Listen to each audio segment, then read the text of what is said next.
everyone. In last video we had talked about development of embryo. Now today we are going to start our new topic, that is viviparous animals and oviparous animals. So let's get started. We have learned that some animals give birth to young ones while some animals lay eggs which later develop into young ones.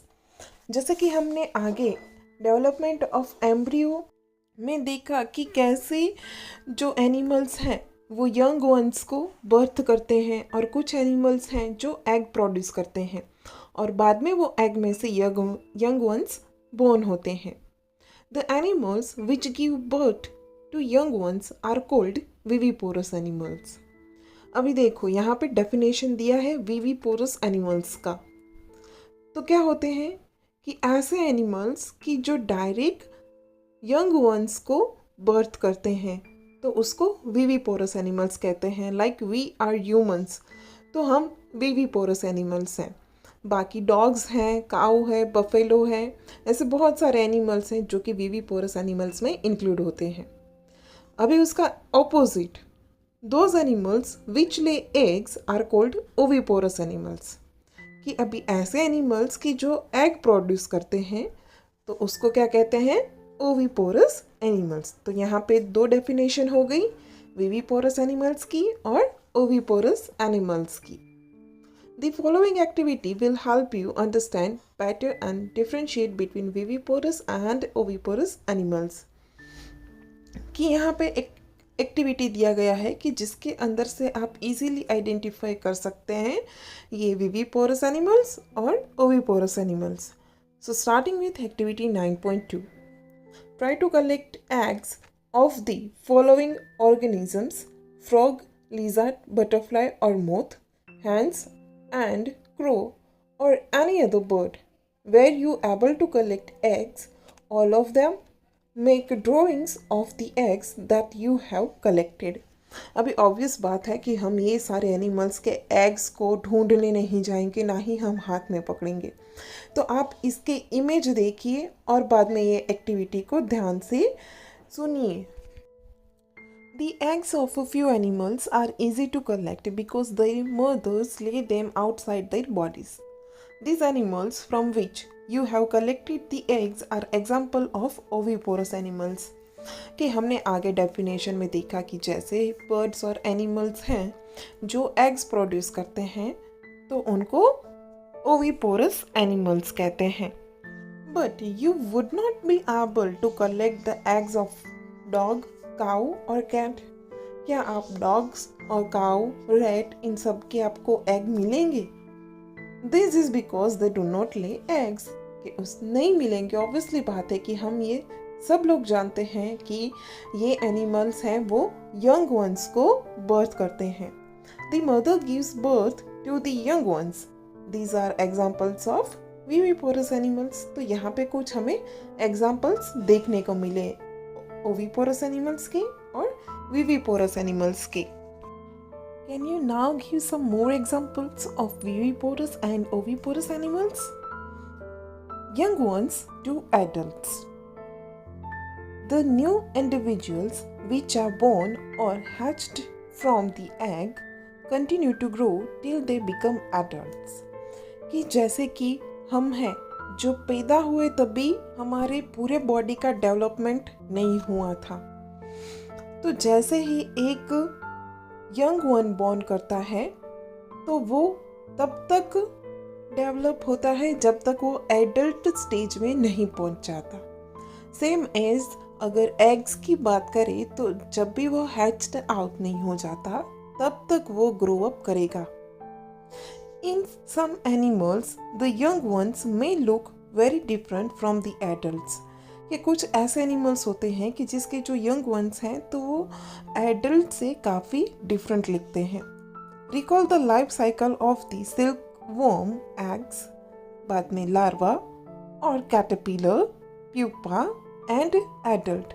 जैसे कि हमने ये पूरा life history पढ़ा था if you remember in standard 7th कि silk worm है वो सबसे पहले एग प्रोड्यूस करते हैं, उसके बाद उसमें से लार्वा बनता है, या तो उसको हम कैटरपिलर कह सकते हैं, and then it converts into pupa, and the last one it converts into adult. You studied in class 7. Frog is another such example.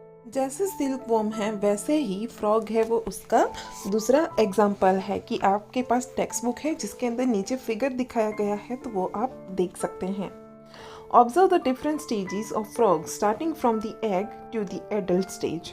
कि यहाँ पे पूरी साइकिल में दिखाया गया है कि कैसे वो एग में से एक एडल्ट स्टेज तक पहुँचता है. We find that there are 3 distinct stages, that is egg, tadpole और it is also known as larva and adult. कि इसके 3 फेज हो गए. कौन से? तो एक जो एग प्रोड्यूस हुआ, बाद में से टेडपोल बना जिसको लार्वा भी कह सकते हैं, और बाद में adult. Don't the tadpole look so different from the adults. कि इसके जो टेडपोल है तो वो उसकी टोटली जो उसका एडल्ट फेज है तो वो उससे अलग दिखता है. Can you imagine that these tadpoles would someday become frogs? तो ये देख के हम क्या ये अंदाज़ा लगा सकते हैं कि ये tadpoles एक frog बन जाएगा. Similarly, the caterpillar or the pupa of silkworm looks very different from the adult moth. तो सेम सिल्कवॉर्म की बात करें तो उसका भी जो कैटरपिलर वर्जन है तो वो भी उसके एडल्ट स्टेज से अलग होता है. See, here is the image, that is A is eggs, B is early tadpole, C is late tadpole. कि पहले जो early tadpole है तो वो totally different है late tadpole से, and after that it converts into adult frog. The features that are present in the adult are not found in these young ones. कि कुछ इसके features हैं जो कि एडल्ट में पाए जाते हैं और यंग वंस में नहीं पाए जाते हैं. Then what happens to the tadpoles or caterpillars thereafter? तो इसके बाद tadpole और caterpillar के साथ क्या होता है? You must have seen a beautiful moth emerging out of the cocoons. कि आपने ये चीज़ तो देखी होगी कि एक ब्यूटीफुल moth है वो कोकून में से कैसे बनता है. In the case of tadpoles, they transform into adults capable of jumping and swimming. कि कुछ ऐसे tadpoles होते हैं कि जो adults कब बन सकते हैं कि जब वो jumping और swimming करने के लिए capable हो. The transformation of the larva into an adult through drastic changes is called Metamorphosis. इसके अंदर जो ट्रांसफॉर्मेशन आता है मतलब कि लार्वा में से एडल्ट बनने का प्रोसेस, तो ये जितने भी उसके अंदर चेंजेस आते हैं तो ये चेंजेस को क्या कहा जाता है? मेटामॉर्फोसिस. मैं फिर से रिपीट करती हूँ कि मेटामॉर्फोसिस हम किसे कहेंगे? कि ऐसा ट्रांसफॉर्मेशन कि जो लार्वा को एडल्ट में कन्वर्ट करे, तो उसके अंदर जितने भी चेंजेस आते हैं तो उसको मेटामॉर्फोसिस कहते हैं. What about the changes that we observe in our body as we grow? कि हम ऐसे चेंजेस का क्या कि जैसे भी हम बढ़ते हैं तो हमारी बॉडी के अंदर भी चेंजेस आते हैं. Do you think we too undergo metamorphosis? In humans being, body parts similar to those present in the adults are present from the time of birth. कि हम अगर हमारी बात करें तो ऐसा तो होता नहीं है कि हम पैदा होते हैं तभी हमारे हाथ नहीं होते, पैर नहीं होते और फिर से जैसे ही हम एडल्ट होते जाएंगे तभी वो ग्रो होंगे. ऐसा तो नहीं होगा, क्योंकि हम जैसे ही बॉर्न होते हैं तो हम हाथ, पैर और सिर के साथ ही पैदा होते हैं, उसके बिना तो हम पैदा होते नहीं हैं. तो हमारा जो पूरा डेवलपमेंट है तो वो मेटामॉर्फोसिस से अलग है. तो आज हमने डिस्कशन किया ओविपोरस एनिमल्स का एंड विविपोरस एनिमल्स का. आज का आपका होमवर्क है कि आपको रफ नोट बुक के अंदर विविपोरस और ओविपोरस एनिमल्स के 10 एग्जाम्पल्स आपको लिखने हैं. Thank you.